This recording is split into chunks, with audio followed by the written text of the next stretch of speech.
All I know is it's the right decision to be deploying the National Guard in Los Angeles to defend ICE agents who deserve to be defended in the execution of their jobs. But I think it's important to know whether you think it was also important to have the National Guard defending the United States Capitol when there were violent protesters here on the president's behalf, to make sure that folks know that you care about protest, whether it's against the president or on behalf of the president. Senator, I was in the Washington, D.C. National Guard when that happened and was initially ordered to go guard the inauguration of Joe Biden. But because of the politicization of the Biden administration, my orders were revoked. And ultimately, because of the politics that were being played inside the Defense Department by the previous administration. But do you support the decision made on January 6th to send the National Guard here to defend I support the the decision that President Trump made and requesting the National Guard that was denied. So you do not. President Trump you do not support the decision. Support you do not for the support National the Guard decision in to send the advance National and was Guard here denied. to defend the Capitol. I think that speaks to the worry that many Americans have that there is a double standard, that you are not willing to defend against attacks made on our democracy by supporters of the president, but you are willing to deploy the National Guard to protect against protesters who are criticizing the president. That's not how our taxpayer dollars are supposed to work. They're supposed to be used to defend the United States, no matter the nature of the political affiliation of the protester. Welcome back to Right View Nation, the voice of the bold, the patriotic, and the unapologetic American who refuses to be silenced. If you're sick and tired of watching our tax dollars get flushed down the drain and hearing elitist politicians lecture us while they protect their own, then buckle up, because today we're taking aim at the insanity unfolding right inside the halls of Congress. We're talking billions in taxpayer funds, secret aircraft deals, partisan hypocrisy, and a government that seems more interested in protecting ideologies than protecting the Constitution. Let's break this down. So get this, the Biden administration, yes, the same crew that can't secure our border, balance a budget, or even define what a woman is now neck-deep in a questionable deal involving an aircraft gifted from Qatar. Sounds generous, right? But not so fast. We've got no signed agreement with Qatar, no transparency, no public contract with the company that's supposed to retrofit this mystery jet. Nothing but vague answers and dodged questions. And yet, they want the American taxpayer, you, me, all of us, to swallow a potential $500 million project with no accountability and no guarantee it'll be delivered on time? Folks, this is government waste on steroids. And here's the kicker. It's all for a plane that could only be used for a few months. And then, it's getting handed over to Donald Trump's presidential library. Yes, you heard that right. Now listen, I love President Trump. He fought for this country like no one else. But that's not the point. The point is, why are we paying for it if it's just going to become a museum piece? How is this not a perfect example of the swamp in action? Now, let's talk about the second half of this farce. Senator Murphy, you're up. Thank you very much, Mr. Chairman. Thank you, Mr. Secretary, for being here today. I wanted to build on some of the questions that Senator Schatz was asking, just to try to build a fact predicate for some of the tough spending decisions we're going to have to make here. Just to confirm, I heard you say, with respect to the gift of the plane from Qatar, that we do not yet have a signed MOU with the government of Qatar. Is that right? Correct. We're in the process of working through that. And did you also say we don't have a signed contract with the company that is going to do the work? Or did you say that we have a contract, you're just not willing to disclose the terms? The terms should not be disclosed of anything related to an aircraft of this type. So in 2018, when the contract was signed with Boeing to do the upgrades or the new contracts for Air Force One, the terms of that contract were disclosed. They were made public. In fact, it was the Trump administration that issued a press release giving the total as $3.9 billion. Are you saying this time around, even after you sign the contract, you're not going to make public any of the terms of the contract? I wasn't involved in that previous administration decision, but we're happy to take a look. The Air Force testified before the House that that contract would likely deliver the new Air Force Ones by the 2028 timeframe. It doesn't stand to reason that you will be able to retrofit the plane from Qatar much sooner than 2028. So I'm trying to understand what the gap is that we're trying to fill. If this contract ends up being $500 million and the gap only ends up being 6 months, that doesn't sound like a wise investment for this committee to make. Senator, I would defer to the expertise of the Air Force as far as timing of modifications and when that would happen, but there's also been delay after delay after delay on the Boeing side, so I don't know that's a firm fixed date yet, unfortunately, can be counted on. So obviously the underlying question here is what is going to happen to the plane at the end of Trump's presidency. The president said on May 12th that this plane would be transferred to his presidential library at the end of his term.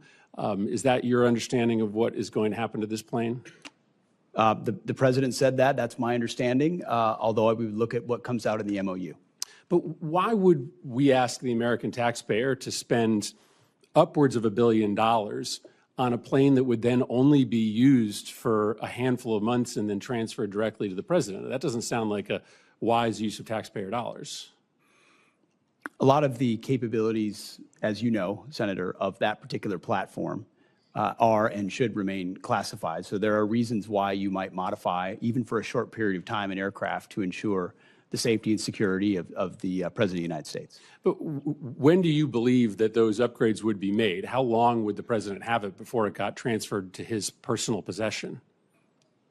That would be a determination of the Air Force that would take hold of it and make those modifications within whatever time window they believe gets it to the place where it need to be. Yeah, I think this is extraordinary, Mr. Chairman. We're talking about a pretty massive investment of appropriations dollars into a plane that the Secretary is saying is currently planned to be transferred personally to the President. There's a lot of other pending needs that we need to fund. This would seem to be low on the list. Mr. Secretary, one final question. Obviously, you know that there is a concern in the public about a double standard that is applied to protest, sometimes protest that turns violent. The president, when he came into office, issued pardons to the individuals that attacked the United States Capitol, including those individuals who beat savagely police officers. You have deployed the National Guard and readied Marines in a way that many people think is unnecessary given the state and the local resources. So maybe let me ask the question this way so that you can assuage people's concerns that there is a double standard. The National Guard was deployed here on January 6th, and that was a decision made by the Department of Defense. Do you support that decision? Do you believe that that was the right decision to deploy the National Guard to defend the Capitol on January 6th? All I know is it's the right decision to be deploying the National Guard in Los Angeles to defend ICE agents who deserve to be defended in the execution of their jobs. But I think it's important to know whether you think it was also important to have the National Guard defending the United States Capitol when there were violent protesters here on the president's behalf, to make sure that folks know that you care about protest, whether it's against the president or on behalf of the president. Senator, I was in the Washington, D.C. National Guard when that happened and was initially ordered to go guard the inauguration of Joe Biden. But because of the politicization of the Biden administration, my orders were revoked. And ultimately, because of the politics that were being played inside the Defense Department by the previous administration. But do you support the decision made on January 6th to send the National Guard here to defend the Capitol? I support the decision that President Trump made and requesting the National Guard that was denied. So you do not. President Trump you do not support the decision. You do not for the support National the Guard decision in to advance send the National Guard here denied. to defend the Capitol. I think that speaks to the worry that many Americans have that there is a double standard, that you are not willing to defend against attacks made on our democracy by supporters of the president, but you are willing to deploy the National Guard to protect against protesters who are criticizing the president. That's not how our taxpayer dollars are supposed to work. They're supposed to be used to defend the United States, no matter the nature of the political affiliation of the protesters. Thank you, Mr. Chairman. Senator Murphy tried to play moral hall monitor again, attacking the National Guard deployments and crying about double standards between January 6th and left-wing protests. Oh, please. Where was Murphy's outrage when cities were burning, small businesses were looted, and police stations were being torched during the BLM and Antifa riots? Crickets. But the second you mention protecting ICE agents in Los Angeles, the same men and women risking their lives to protect Americans from criminal illegal aliens, suddenly that's too much? Spare me. And here's what really gets me. The secretary was grilled on why he didn't support National Guard deployment at the Capitol on January 6th. His answer? I support the decision President Trump made. Good. But Murphy just couldn't handle that. Because deep down, he doesn't want equality in law enforcement. He wants ideological enforcement. He wants protection only for causes he supports, and punishment for the rest. That's not America. That's tyranny with a smiling face. While all of this is going on, America is hurting. Veterans are still sleeping on the streets. Our southern border is wide open. Fentanyl is pouring in and killing our kids. Grocery prices are sky high, and inflation is squeezing the middle class to the breaking point. And the government's big plan? Spend hundreds of millions on a jet we don't need and may never use, and then hand it off to a private institution? It's like watching your neighbor go bankrupt, then take out a loan to buy a Ferrari for his dog. It's insanity, folks. And it's proof that Washington has lost its mind. Let's be honest, this whole charade isn't just about a plane. It's about control. The Biden regime and the bureaucratic elite don't want transparency. They don't want contracts exposed. They don't want the public knowing what's really going on. Because when the light shines on the swamp, the rats run. Why do you think they refuse to answer basic questions about the contract? Because they know the American people would be furious if they knew the truth. Because this isn't about national security. It's about national deception. Right View Nation, this is where we are. Our government is spending like a drunken sailor, ignoring the will of the people, hiding information, and treating patriotic Americans like second-class citizens. But here's the thing, we're not second-class. We're the backbone of this country. We're the ones who pay the bills.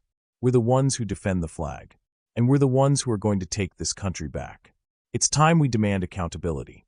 From Congress, from the Pentagon, from every federal agency that's forgotten who they work for. We don't need more jets, more excuses, or more partisan gaslighting. We need leaders who respect the Constitution, honor the taxpayer, and put America first, every single time. If you're fired up, if you're tired of being played for a fool, then smash that like button, hit subscribe, and join the movement right here at Right View Nation. Because we're not going to stay silent. We're going to expose the truth, call out the frauds, and keep this country from sliding any further into the abyss. America belongs to we the people, not the bureaucrats, not the elites, and definitely not the cowards who hide behind classified memos and shady contracts. Let's wake up this nation, one video at a time. God bless you, and God bless the United States of America.